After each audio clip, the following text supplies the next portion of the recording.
네, 사건 기자들의 취재 현장 이야기 들어보는 동문서주. 오늘은 나연수 기자와 함께 하겠습니다. 자, 나연수 기자, 오늘 어떤 사건 취재했습니까? 네, 이 통신사가 당한 보이스피싱 때문에 그 애꿎은 고객의 예금에서 수천만 원이 무단으로 이체되는 그런 사건이었는데요. 그러니까 통신사가 보이스피싱 피해를 당한 겁니까? 네, 말하자면 보이스피싱이라고 해야 할 것 같습니다. 그 해외에 있는 범죄 조직으로부터 착신 전환을 해달라는 요청을 통신사가 받았는데 이 본인이 아닐 거라는 의심을 하지 못하고 그대로 착신 전환을 해줬고 이게 은행 ARS 승인 절차에 이용이 되면서 고객이 피해를 당한 사례입니다. 뭐 의심할 정황은 전혀 없었습니까?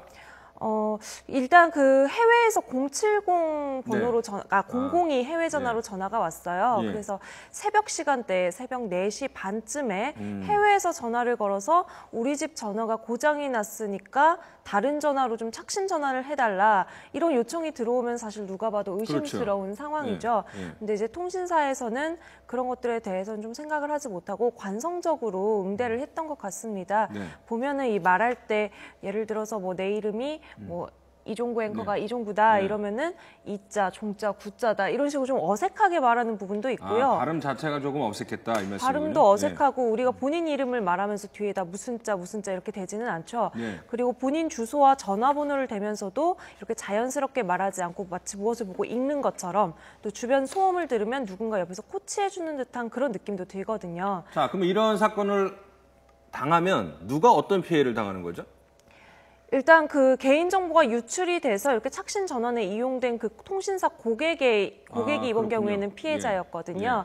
그래서 이 범인 자체가 이 착신 전환을 요구한 것이 은행 계좌이체를 할 때 필요한 ARS 승인을 받기 위해서였습니다. 요즘에 이제 은행 보면은 하도 금융사기가 많다 보니까 그 공인인증서라든지 보안카드 번호를 누른 다음에 직접 전화를 걸어서 이체를 승인하시겠습니까? 이렇게 질문하는 그런 절차가 있거든요.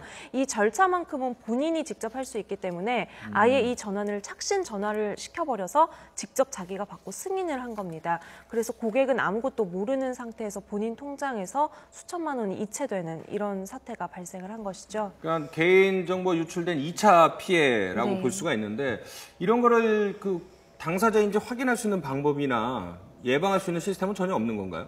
네, 이제 착신 전환을 이용한 사기가 많아지다 보니까 미래창조과학부에서 통신사에다가 이 해당 본인 인증 절차를 좀 강화를 해라, 이런 요청을 했습니다. 이번에 문제가 된 LG U+도 역시 관련 매뉴얼을 가지고 있었거든요. 그런데 이 전화하는 걸 들어보면 이름하고 전화번호, 생년월일 이 정도 묻는 게 전부입니다. 이후에 이 세 가지에 모두 답변을 하면 납부 방법과 주소지 둘 중에 하나만 되면 되는데, 이런 정보들은 사실 개인정보 유출된 걸 가지고 마음먹고 사기를 치는 사기꾼들이라면 누구나 가지고 있는 정보거든요.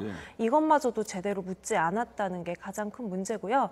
다른 통신사 같은 경우 보면 본인 명의의 휴대폰으로만 이 착신 전환 등록을 할 수 있게 하거나 요금제, 또 납부 기일이 언제냐 이것까지 꼼꼼하게 물어보기도 합니다. 아니면 아예 이런 인증이 필요한, 그러니까 인증같이 개인정보가 들어가는 이런 문자 메시지, 또 전화는 아예 착신 전환을 해둔 전화기로는 전화가 가지 않도록 막아두는 장치를 가지고 있는 것도 있거든요. 이런 부분들이 많이 허술했다고 보입니다. 그러니까 이 통신업체가 조금 더 허술했다 이렇게 볼 수가 있는 건가요? 네. 어느 매뉴얼 통신업체인데요? LG U+. LG U+. 또 LG U+ 쪽에서는 뭐라고 합니까? 그쪽에서는 이제 정해진 매뉴얼을 다 지켰기 때문에 문제가 없다라고 저한테 설명을 하는데, 사실 제가 그 당시 상황 녹취를 다 들어봤거든요. 들어보면 가지고 있는 매뉴얼도 허술하지만 이 매뉴얼 자체도 전부 지켜지지가 않았습니다. 지금까지는 피해자 몇 명이죠? 지금까지는 제가 확인한 사례 한 분인데요. 이 관련한 사례가 더 있을 것으로 충분히 추정을 할 수가 있겠습니다. 구제는 받을 수 있나요?